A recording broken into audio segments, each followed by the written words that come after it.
નમસ્કાર વિદ્યાર્થી મિત્રો, અગાઉના વિડીયોમાં આપણે એકમ 1માં પહેલો અને બીજા પાઠની ચર્ચા કરી હતી. આજના લેક્ચરમાં, આજના વિડીયોમાં આપણે એકમ 2 અને એકમ 2માં પાઠ નંબર 8 અને પાઠનું નામ છે કુદરતી સંસાધનો. તો આજે આપણે વિગતે કુદરતી સંસાધનો વિશે ચર્ચા કરવાની છે. કુદરતી સંસાધન કોને કહેવામાં આવે? લગભગ 9મા ધોરણમાં આના વિશે આપણે ઘણી બધી ચર્ચાઓ કરેલી કે સંસાધન કોને કહેવાય. આજે ફરીથી આ ટોપિક ઉપર આપણે વિગતે ચર્ચા કરવા જઈ રહ્યા છીએ. સૌથી પહેલા કુદરતી સંસાધનની ચર્ચા કરીએ તે પહેલા સંસાધન કોને કહેવાય એના વિશે આપણે ચર્ચા કરવાની છે. તો વિદ્યાર્થી મિત્રો, મનુષ્ય કે પછી માનવી પોતાની દરેક જરૂરિયાતો સંસાધનોમાંથી પ્રાપ્ત કરે છે. મનુષ્ય પોતાની તમામ જરૂરિયાતો સંસાધનોમાંથી પ્રાપ્ત કરે છે. જેમ જેમ મનુષ્ય પોતાની જરૂરિયાતો સંતોષતો જાય છે, તેમ મનુષ્યની જરૂરિયાતો એટલી જ વધતી જાય છે અને મનુષ્ય પોતાની દરેક જરૂરિયાતો કુદરતી સંસાધનોમાંથી પ્રાપ્ત કરે છે. તો હવે વાત કરીએ કે ભાઈ સંસાધન કોને કહેવાય, કુદરતી સંસાધન કોને કહેવાય? તો કે જે વિના મૂલ્યે કુદરત તરફથી પ્રાપ્ત થાય છે એને આપણે કુદરતી સંસાધન કહીએ છીએ. પણ દરેક કુદરતી વસ્તુને આપણે સંસાધન ન કહી શકીએ. સંસાધન કોને કહેવાય પહેલા એના વિશે આપણે ચર્ચા કરીએ. તો એક સરસ ડેફિનેશન આપો કે જે ચીજ વસ્તુ કે પદાર્થ માનવને ઉપયોગમાં આવે, માનવની સંપત્તિ બને, તો તેવી ચીજ વસ્તુ કે પદાર્થને આપણે સંસાધન કહીએ છીએ. દાખલા તરીકે હું તમને વાત કરું કે ભાઈ નદી. તો નદીનું પાણી કોને ઉપયોગમાં આવે છે? માનવને આવે છે. નદી આજે કોની સંપત્તિ બની? માનવની બની. તો નદી એ માનવ માટે સંસાધન કહેવાય. એવી રીતે ખનિજ હોય, જંગલો હોય, તો આ પણ કોને ઉપયોગમાં આવે છે? માનવને ઉપયોગમાં આવે છે. સાથે સાથે માનવ આમાંથી પોતાની જરૂરિયાતો સંતોષે છે. આજે જંગલો, ખનિજ એ માનવની સંપત્તિ બની ગઈ છે. એટલે જંગલો હોય, ખનિજ હોય, નદીઓ હોય, અને આપણે સંસાધન કહેવાય.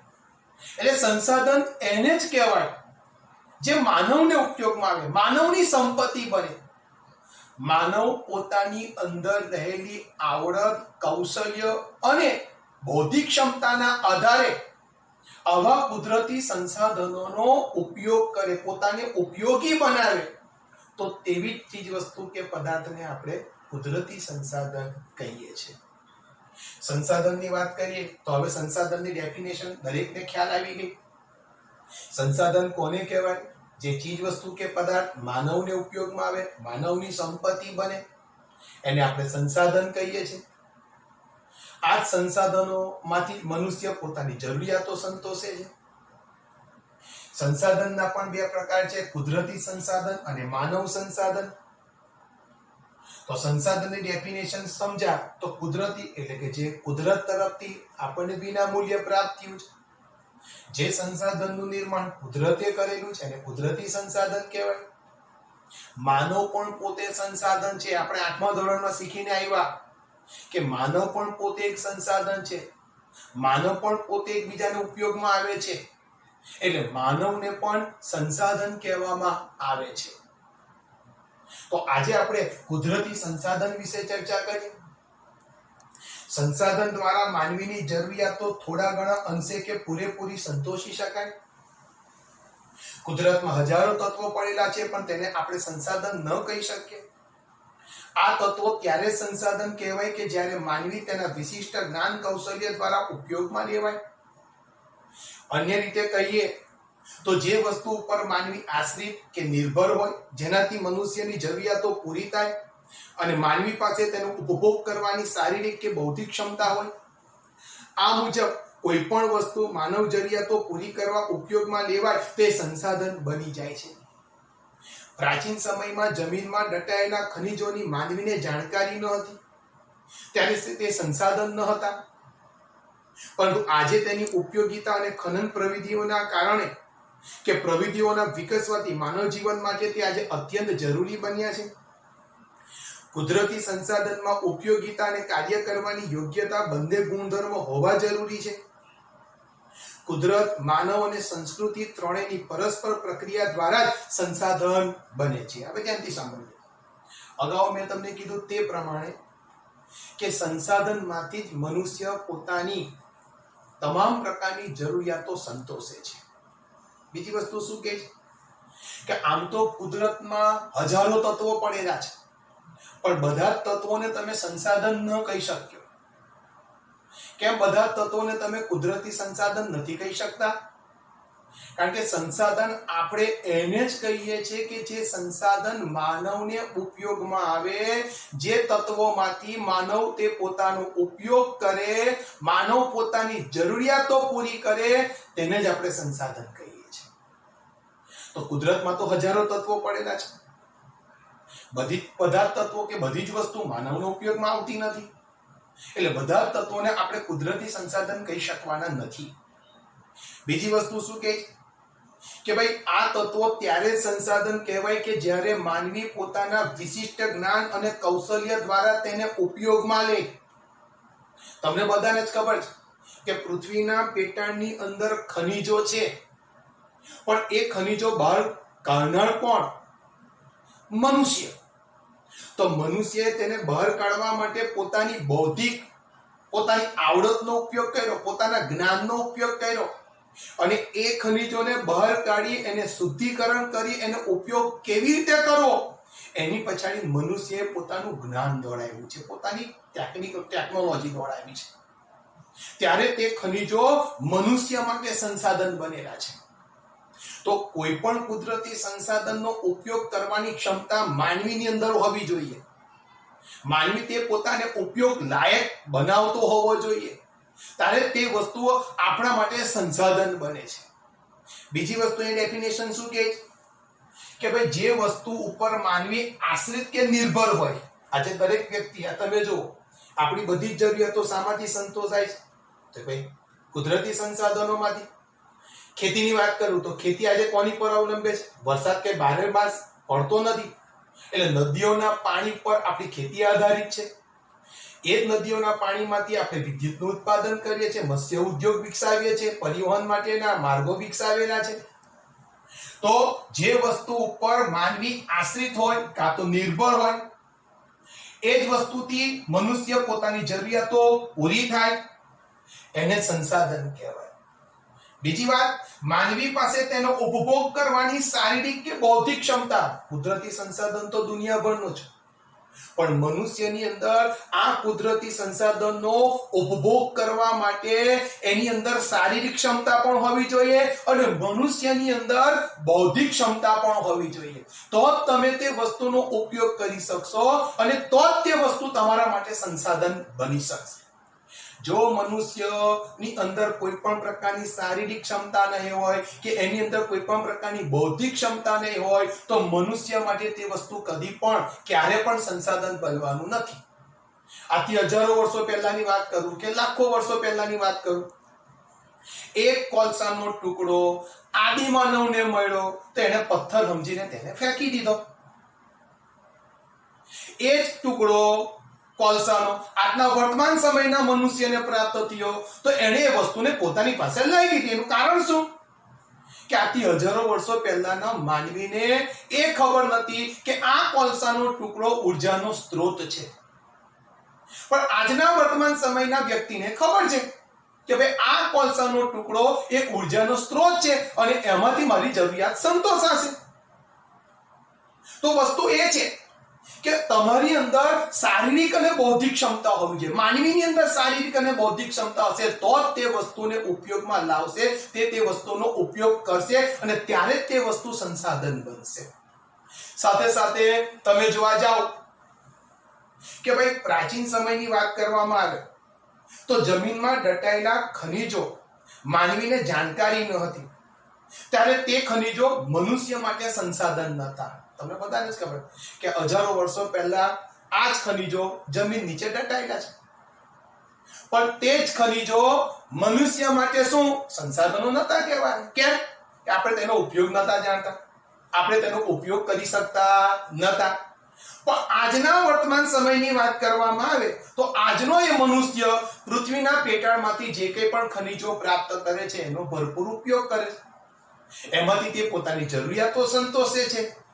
માટે આજના વર્તમાન સમયના આ મનુષ્ય માટે એ ખનિજો સંસાધન બની ગયા. આમ તમે જોવા જાઓ કે ભાઈ કુદરતી સંસાધનમાં ઉપયોગિતા અને કાર્ય કરવાની યોગ્યતા બંને ગુણધર્મો હોવા જોઈએ. કુદરતી સંસાધનની બંને પ્રકારના ગુણધર્મો, એક તો કયા? એક તો એ કેવી રીતે ઉપયોગમાં આવે છે અને તેનો આપણે ઉપયોગ કેવી રીતે કરીશું, આ બંને ગુણધર્મો હોવા જરૂરી છે. તો સંસાધન કોને કહેવાય? ફરીથી એક વખત, કે જે ચીજ વસ્તુ કે પદાર્થ માનવને ઉપયોગમાં આવતા હોય, માનવની સંપત્તિ બનતી હોય, આવા કુદરતી સંસાધનોના માંથી મનુષ્ય પોતાની જરૂરિયાતો સંતોષતો હોય, મનુષ્ય એની પર આશ્રિત કે નિર્ભર હોય, મનુષ્ય પોતાની જરૂરિયાતો એમાંથી પૂરી કરતો હોય, આવા પ્રકારના સંસાધનનો ઉપભોગ કરવાની મનુષ્ય પાસે શારીરિક કે બૌદ્ધિક ક્ષમતા હોય તો તે વસ્તુ સંસાધન બનતી હોય છે.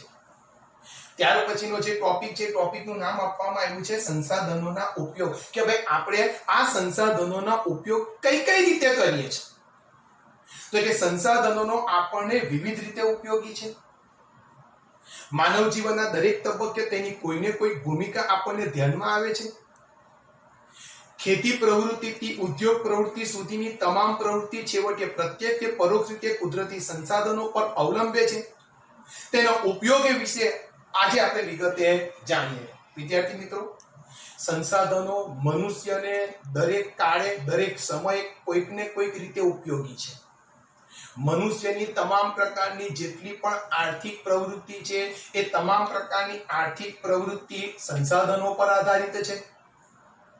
મનુષ્યનું સમગ્ર જીવન પણ એક રીતે જોઈએ તો આપણું સંસાધન પર આધારિત છે.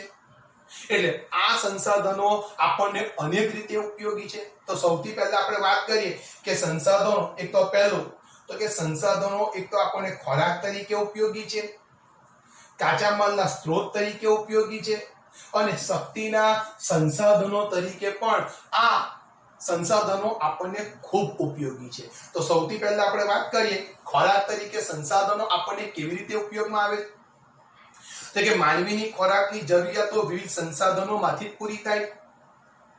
કુદરતી રીતે થતા ફળો, ખેતી દ્વારા સાંપડતા વિવિધ ખાદ્ય પાકો, પાલતુ પ્રાણીઓ દ્વારા પ્રાપ્ત થતી દૂધ અને તેની બનાવટો તથા માંસ, જળાશયોમાંથી મળતા માછલા અને અન્ય જળચર, મધમાખી દ્વારા બનાવેલ મધ વગેરે ચીજો ખાદ્ય સામગ્રી તરીકે ઉપયોગમાં લેવાય છે. તો સંસાધન આપણને પહેલા ખોરાક તરીકે ઉપયોગમાં આવે છે. પહેલાના સમયનો આદિ માનવ જ્યારે અનાજની કોઈ પણ પ્રકારની ખેતીની જ્યારે શરૂઆત નથી થઈ તો આદિ માનવ ખોરાક તરીકે શાનો ઉપયોગ કરતો હતો? ફળ અને ફૂલનો ઉપયોગ કરતો હતો. તો કુદરતી રીતે આપણને ફળ પ્રાપ્ત થયા, ખેતીની શરૂઆત થતા આપણને અનાજ પ્રાપ્ત થયું. આપણે જે ઘરે પાલતુ પ્રાણીઓ પાળીએ છીએ એ પાલતુ પ્રાણીઓમાંથી આપણને દૂધ, તેનું ચામડું, તેનું માંસ પ્રાપ્ત થયું. આ જળાશયોમાંથી, નદીઓમાંથી, સરોવરમાંથી કે પછી સાગર મહાસાગરોમાંથી આપણને માછલાઓ પ્રાપ્ત થયા. સાથે સાથે મધમાખીએ બનાવેલું મધ આપણને પ્રાપ્ત થયું. તો સંસાધનો સૌથી પહેલા આપણને ખોરાક તરીકે ઉપયોગમાં આવે છે. બીજી વસ્તુ, સંસાધનો કાચા માલના સ્ત્રોત તરીકે પણ આપણને ઉપયોગમાં આવે છે. કેવી રીતે તે પણ ધ્યાનથી સાંભળજો કે જંગલોમાંથી પ્રાપ્ત થતી વિવિધ ચીજો, ખેતી દ્વારા ઉપલબ્ધ થતી સામગ્રી, પાલતુ પશુઓથી પ્રાપ્ત ઊન, ચામડા અને માંસ, ખનિજ, અયસ્ક વગેરે ચીજો અનેક ઉદ્યોગો માટે કાચો માલ બને છે. ખેતી દ્વારા એક એક્ઝામ્પલ આપી કે આજે ખેતી દ્વારા જે કપાસનું ઉત્પાદન થાય છે એ જ કપાસ આજે સુતરાઉ કાપડ માટેનો કાચો માલ છે. બીજી વસ્તુ હું તમને વાત કરું કે ભાઈ આપણે ઘરની અંદર જે ખાંડ વાપરીએ છીએ, જે ગોળ વાપરીએ છીએ, એનો સ્ત્રોત કાચો માલ કયો છે? શેરડી. તે પણ ખેતી આધારિત છે. આ ઉપરાંત ચામડામાંથી બનતી કેટલી વસ્તુઓ, દૂધમાંથી બનતી કેટલીક વસ્તુઓ, આ બધું જ કાચા માલના સ્ત્રોત તરીકે આપણને ખૂબ જ ઉપયોગમાં આવે છે.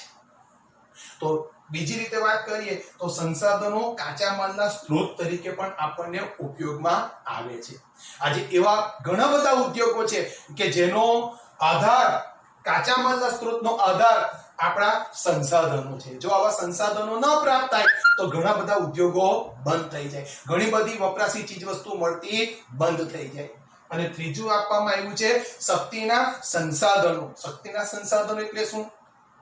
કે જંગલોમાંથી પ્રાપ્ત થતી વિવિધ ચીજો, આપણે કોલસો, પેટ્રોલિયમ, કુદરતી વાયુ વગેરેનો ઈંધણ તરીકે આપણે ઉદ્યોગ અને ઘર વપરાશમાં બળતણ તરીકે વાપરીએ છીએ.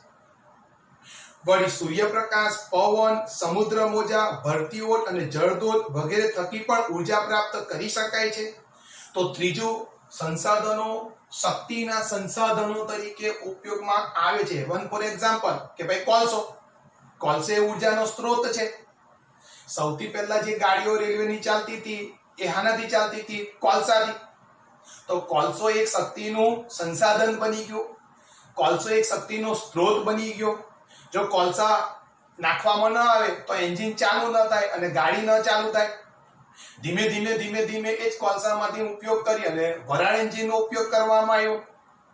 બીજી વાત કરવામાં આવે તો આજે કોલસો છે, પેટ્રોલિયમ છે, કુદરતી વાયુ, આ બધી વસ્તુનો ઉપયોગ આપણે શાની માટે કરીએ છીએ? ઈંધણ તરીકે ઉપયોગ કરીએ છીએ, કાં તો બળતણ તરીકે ઉપયોગ કરીએ.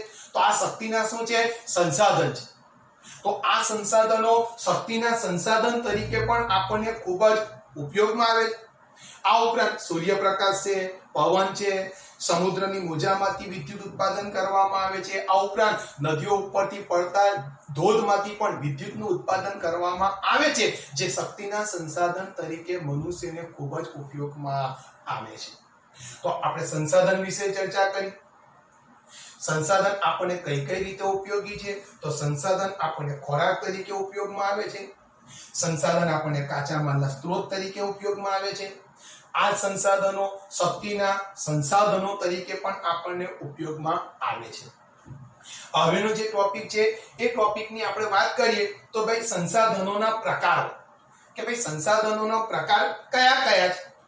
તો સંસાધનના પ્રકારો નીચે મુજબ છે. તો પહેલું માલિકીના આધારે, પુનઃ પ્રાપ્યતાના આધારે, અને ત્રીજું નામ આપવામાં આવ્યું છે વિતરણ ક્ષેત્રના આધારે.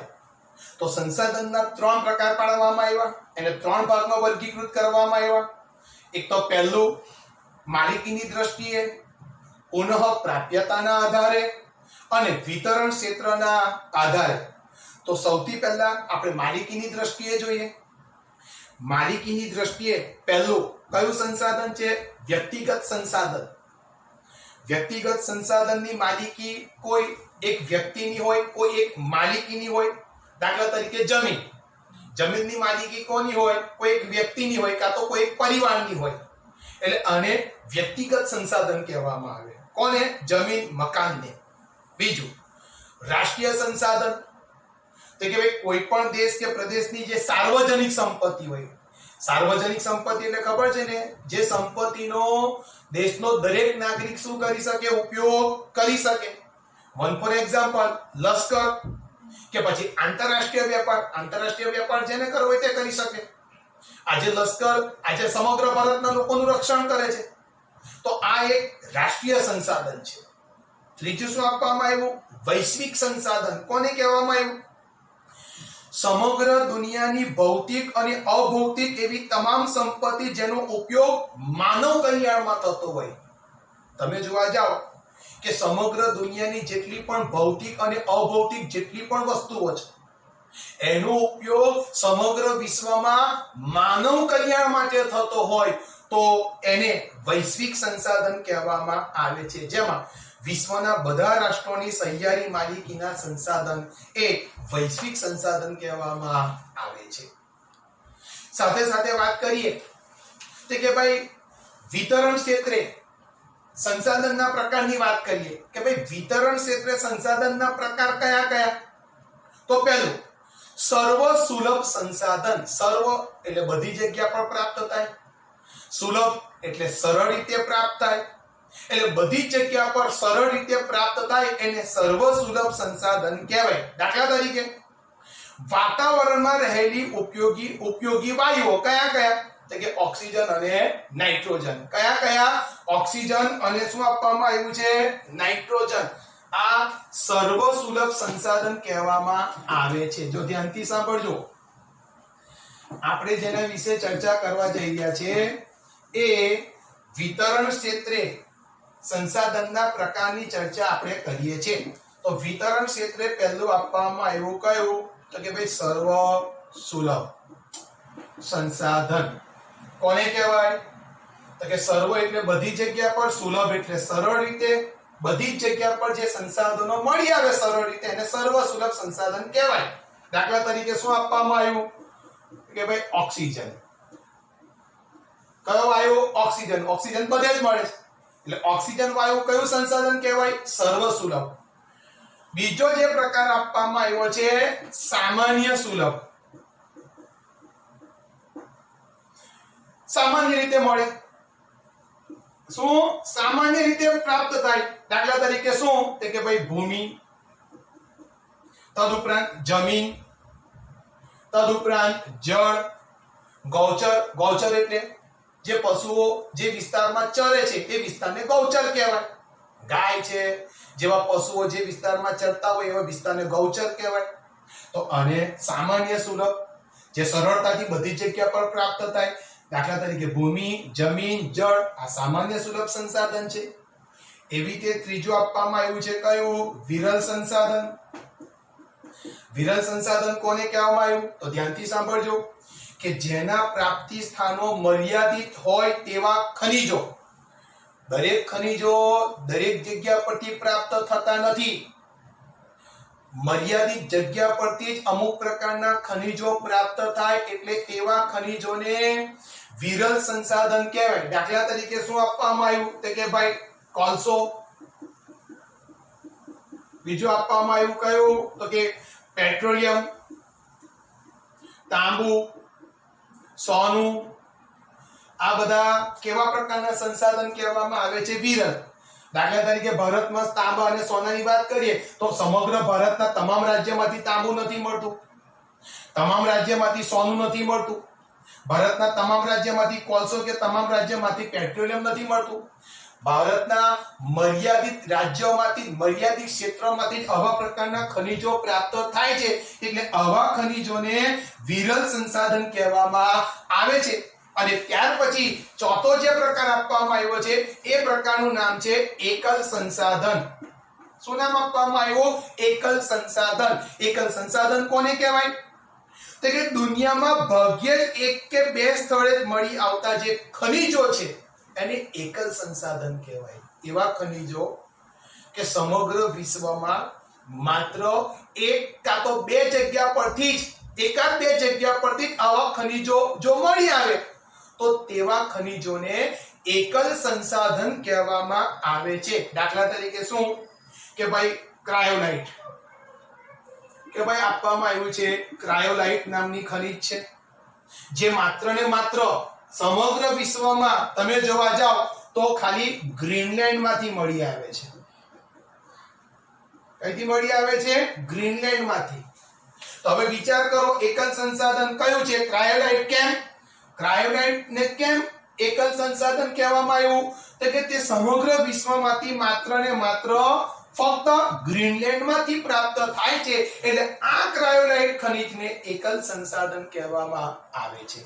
તો અહીંયા આપણે વિતરણ ક્ષેત્રમાં સંસાધનના પ્રકાર જોયા. 4 પ્રકાર છે: સર્વ સુલભ સંસાધન, સામાન્ય સુલભ સંસાધન, વિરલ સંસાધન અને એકલ સંસાધન. બોર્ડની પરીક્ષામાં કેટલીક વખત આ પ્રકારનું કોષ્ટક પૂછાઈ જાય છે તો ધ્યાન આપજો. કોષ્ટકમાં જોઈને 2 પ્રકારની વિગતો તમે સમજ્યા. સંસાધનોના અન્ય રીતે પણ વિભાગો પાડી શકાય. આપણે પહેલા માલિકીની દ્રષ્ટિએ જોયું, વિતરણ દ્રષ્ટિએ જોયું, અન્ય રીતે પણ તમે જોવા જાવ સંસાધનના વિભાગ પાડી શકાય, જેમાં નવીનીકરણીય અને અનવીનીકરણીય, ધ્યાનથી સાંભળજો, નવીનીકરણીય અને બીજામાં આપવામાં આવ્યું છે અનવીનીકરણીય સંસાધનના બે પ્રકાર આપવામાં આવ્યા છે. આ રીતે પણ સંસાધનના બે પ્રકાર પાડાય, નવીનીકરણીય સંસાધન અને અનવીનીકરણીય. હવે નવીનીકરણીય કોને કહેવાય અને અનવીનીકરણીય કોને કહેવાય? કેટલાક સંસાધનો પોતાની મેળે ચોક્કસ સમયમાં વપરાશી હિસ્સાની પૂર્તિ કરે અથવા તે અખૂટ હોય. દાખલા તરીકે જંગલો, સૂર્યપ્રકાશ, પશુ પક્ષીઓ વગેરે આ વર્ગમાં આવે છે, એટલે તેને નવીનીકરણીય સંસાધનો કહેવાય. ધ્યાનથી સાંભળજો, નવીનીકરણીય એને બીજા શબ્દમાં કહે તો શું? પુનઃ પ્રાપ્ય. નવીનીકરણીય સંસાધન એટલે પુનઃ પ્રાપ્ય, એટલે જે સંસાધનનો તમે એકથી વધુ ઉપયોગ કર્યા પછી પણ જે સંસાધનો તમને ફરીથી પ્રાપ્ત થાય છે તેને નવીનીકરણીય સંસાધન અથવા પુનઃ પ્રાપ્ય સંસાધન કહેવામાં આવે છે. દાખલા તરીકે સૂર્યપ્રકાશ. સૂર્યપ્રકાશ કેવું છે? નવીનીકરણ. તમે એનો જેટલો ઉપયોગ કરશો તે ખૂટવાનો નથી, એટલે એને કહેવામાં આવ્યું અખૂટ સંસાધન, જે ખૂટે ન તેવું. સાથે સાથે જંગલો, સૂર્યપ્રકાશ, પશુ પક્ષીઓ આ બધું નવીનીકરણીય છે. હવે વાત કરીએ કે ભાઈ અનવીનીકરણીય સંસાધન કોને કહેવાય? તો કે જ્યારે અનવીનીકરણીય સંસાધનો કે જે સંસાધનો એકવાર વપરાયા પછી પુનઃ ઉપયોગમાં લઈ શકાતા નથી અથવા તેને ફરી બનાવી શકતા નથી કે નજીકના ભવિષ્યમાં તેનું પુનઃનિર્માણ પણ અશક્ય છે. દાખલા તરીકે ખનિજ કોલસો, પેટ્રોલિયમ, કુદરતી વાયુનો સમાવેશ આ વર્ગમાં થાય છે. આપણે નવીનીકરણીય એટલે કે પુનઃ પ્રાપ્ય. એક વખત ઉપયોગ કર્યા પછી પણ તમે તેનો વારંવાર ઉપયોગ કરી શકો છો, તમે એને વારંવાર પ્રાપ્ત કરી શકો છો. એને નવીનીકરણીય સંસાધન કહેવાય, તેને પુનઃ પ્રાપ્ય સંસાધન કહેવાય. દાખલા તરીકે જંગલો, સૂર્યપ્રકાશ.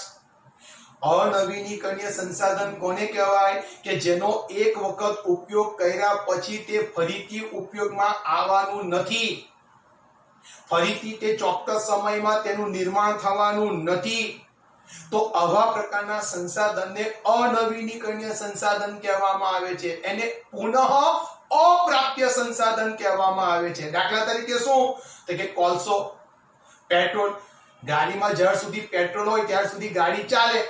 જેવું પેટ્રોલ પૂરું થાય એટલે ગાડી અટકી જાય, અને એક વખત એ પેટ્રોલનો ઉપયોગ કર્યા પછી તે પેટ્રોલ ફરીથી આપણને પ્રાપ્ત થવાનો નથી. કોલસામાંથી એક વખત ઉર્જા પ્રાપ્ત થઈ પછી કોલસાનો રાખ થઈ ગઈ, પછી એ રાખ ઉપયોગમાં આવવાનો નથી, એમાંથી ફરીથી ઉર્જા પ્રાપ્ત થવાની નથી. તો યાદ રાખજો, આજે આપણે આ સંસાધનના 3 રીતે ભાગ જોયા. એક તો માલિકીની દ્રષ્ટિએ, વિતરણ ક્ષેત્રની દ્રષ્ટિએ, અને છેલ્લે આપવામાં આવ્યું નવીનીકરણીય અને અનવીનીકરણીય. નવીનીકરણીય એટલે પુનઃ પ્રાપ્ય, અનવીનીકરણીય એટલે પુનઃ અપ્રાપ્ય. એક વખત ઉપયોગ કર્યા પછી વારંવાર ઉપયોગમાં આવે એ નવીનીકરણીય. એક વખત ઉપયોગ કર્યા પછી તે ફરીથી પ્રાપ્ત થવાનું નથી, તે અનવીનીકરણીય. તો વિદ્યાર્થી મિત્રો, આજે આપણે સંસાધનો વિશે ચર્ચા કરી, સંસાધનોના પ્રકારો વિશે ચર્ચા કરી. નેક્સ્ટ વિડિયોમાં આપણે સંસાધનોનું આયોજન અને તેનું સંરક્ષણ આપણે શા માટે કરવું જોઈએ એના વિશે આપણે ચર્ચા કરીશું. તો આગળના એક પછી એક તમામ વિડિયો આપણા જોતા રહેજો. નમસ્કાર વિદ્યાર્થી મિત્રો.